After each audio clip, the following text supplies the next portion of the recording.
Hi everyone, I'm Melody Hyde here with you today to show you more about how to carve stamps with our Undefined stamp carving kits.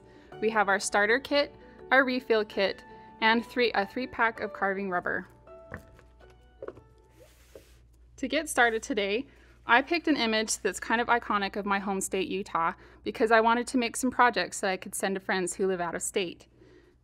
I picked this picture online and I cut myself a 3" by 4" piece of vellum because I find it's really useful when you're trying to trace images, and it's helpful when you're transferring the image to the rubber.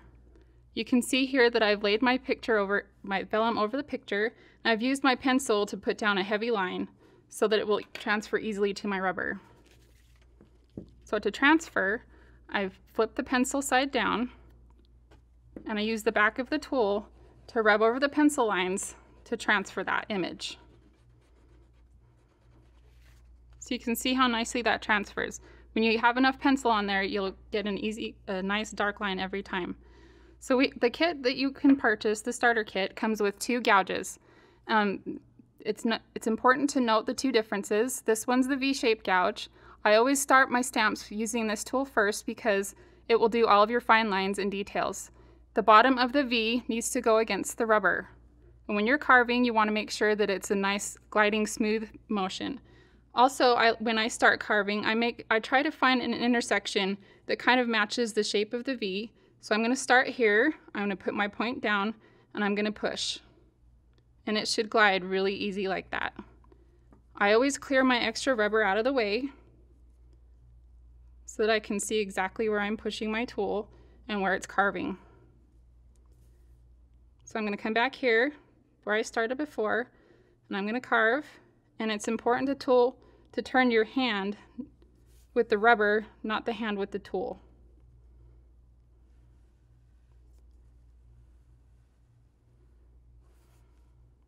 Again, I'm looking for a point that matches my V. And I'm going to stop there. Here's another point that matches my V. So I'm going to start there and curve. And you can see how turning my rubber, not my hand, makes that curved line really easy. And I went off my image here because I'm going to carve all of this out. So for my U-shaped gouge, this one's used for clearing out a big piece of rubber instead of just taking a lot of time with the V-shaped gouge. Again, you want your hand to be kind of flat, and it should carve really easy, nice and smooth like that. So I have one done where I've carved out all the background. You can see how I've taken all of that out like this. So I'm ready to test stamp it. So I'm just going to ink it up with some Tangerine Tango. And I always use a block when I'm test stamping because it gives you more even pressure.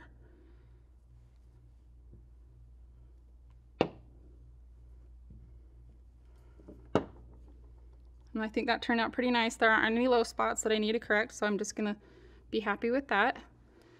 I'm gonna mount mine with the Clear Mount Cling foam because it is a full piece and we don't sell blocks that are big enough for that. So I stamped on the back of the Clear Mount Cling with the StazOn, so it looks like that. And I'm ready to make my postcard for my friend. Because the Undefined rubber is a little bit more stiff than our regular red rubber, I like to have an extra cushion underneath the project that I'm stamping. So I use the Stampin Pierce mat. So after I ink that up, I can see exactly where I want to place that. And again, with my block and the Stampin Pierce mat, I should have nice even pressure.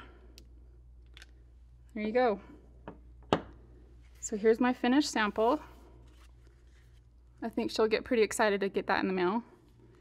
And I just stamped this and then went over with my aqua painter to blend a little bit, and then added a Pool Party Sky on that one. And then for this one, I actually embossed it again on vellum in just white, and then I watercolored the sky behind it. I hope you've enjoyed these projects today, and if you're looking for more inspiration, please visit our Undefined Pinterest board and email us any pictures of what you have carved to undefined@stampinup.com. Thanks!